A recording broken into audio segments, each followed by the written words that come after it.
2011ஆம் ஆண்டுக்கு பிறகு மக்கள் தொகை கணக்கெடுப்பு நடத்தப்படாத நிலையில் 20 லட்சத்திற்கு கீழ் மக்கள் தொகை உள்ளதாக கோவை மதுரை மெட்ரோ ரயில் திட்டங்களை ஒன்றிய அரசு நிராகரித்தது. இந்த காரணம் ஏற்கும்படியாக இல்லை என விமர்சனம் எழுந்துள்ளது. அதே நேரத்தில் 2016ஆம் ஆண்டு ஒன்றிய அரசு மக்களவையில் அளித்த புள்ளி விவரங்களின்படி கோவை மாநகரின் மக்கள் தொகை 21,51,466 என இருந்தபோது தற்போது எப்படி 20 லட்சத்திற்கு கீழ் சென்றது என மக்கள் கேள்வி எழுப்பி வருகின்றனர். அதே புள்ளி விவரத்தில் மதுரை மாநகரின் மக்கள் தொகை 14,62,420 என கூறப்பட்டிருந்த நிலையில் தற்போது 20 லட்சத்தை தாண்டியிருக்கும் என்ற வாதத்தையும் பல்வேறு தரப்பினரும் முன்வைக்கின்றனர்.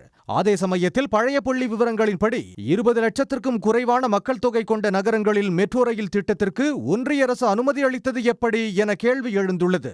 அதன்படி 18,41,000 மக்கள் தொகை கொண்ட தானே நகரம், 15,85,000 மக்கள் தொகை கொண்ட ஆக்ரா, 17 லட்சம் மக்கள் தொகை கொண்ட போபால், 16,80,000 மக்கள் தொகை கொண்ட பாட்னா நகரங்களுக்கு மெட்ரோ ரயில் திட்ட ஒப்புதல் அளிக்கப்பட்டுள்ளது. திமுக ஆட்சிக்கு வந்த பின்னர் கடந்த 2023 ஜூலையில் கோவை மதுரை மெட்ரோ ரயிலுக்கும் திட்ட அறிக்கை தயார் செய்து ஒன்றிய அரசிடம் சமர்ப்பிக்கப்பட்டது. ஆனால் 20 லட்சம் மக்கள் தொகை கட்டாயம் என்ற நிபந்தனையை 2 மாநகரங்களும் பூர்த்தி செய்யவில்லை என கூறி 2 ஆண்டுகள் கழித்து திட்டத்தை ஒன்றிய அரசு நிராகரித்துள்ளது அதிர்ச்சியை ஏற்படுத்தியுள்ளது. இப்போ இருக்கிற மதுரையினுடைய ஓட்டர் பாப்புலேஷன் எடுத்தீங்கனாலே 26 லட்சத்துக்கு மேல இருக்கு. கோயம்புத்தூர் எடுத்தீங்கன்னா 30 லட்சம் ஓட்டர் பாப்புலேஷன் இருக்கு. மதுரையும் சரி கோயம்புத்தூருக்கும் 2 திட்டக்கும் சராசரியா 1,500 கோடி தான் மத்திய அரசினுடைய பங்களிப்பா இருக்கும். அப்போ மொத்தமே 3,000 கோடி மத்திய அரசின் பங்களிப்புல இந்த திட்டம் செயல்படுத்தணும். அந்த பங்களிப்பை கூட மத்திய அரசு கொடுக்காம அதுக்கு இந்த மாதிரி காரணங்களை கொடுக்கறது ரொம்ப ஏமாற்றமாக இருக்குது.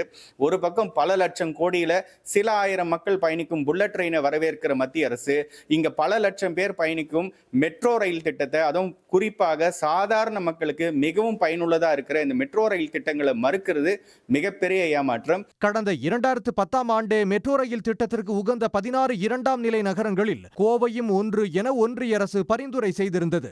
அதன் பின்னர் வந்த அதிமுக ஆட்சியில் மோனோ ரயிலுக்கு ஆதரவாக மெட்ரோ ரயில் திட்டம் கிடப்பில் போடப்பட்டது. எடப்பாடி பழனிசாமி முதலமைச்சரான பின்பு கோவை மெட்ரோ ரயில் திட்டத்தை முன்மொழிந்த நிலையில் அதற்கான பணிகள் தொடங்கி திமுக ஆட்சியில் முழு வடிவம் பெற்றது குறிப்பிடத்தக்கது.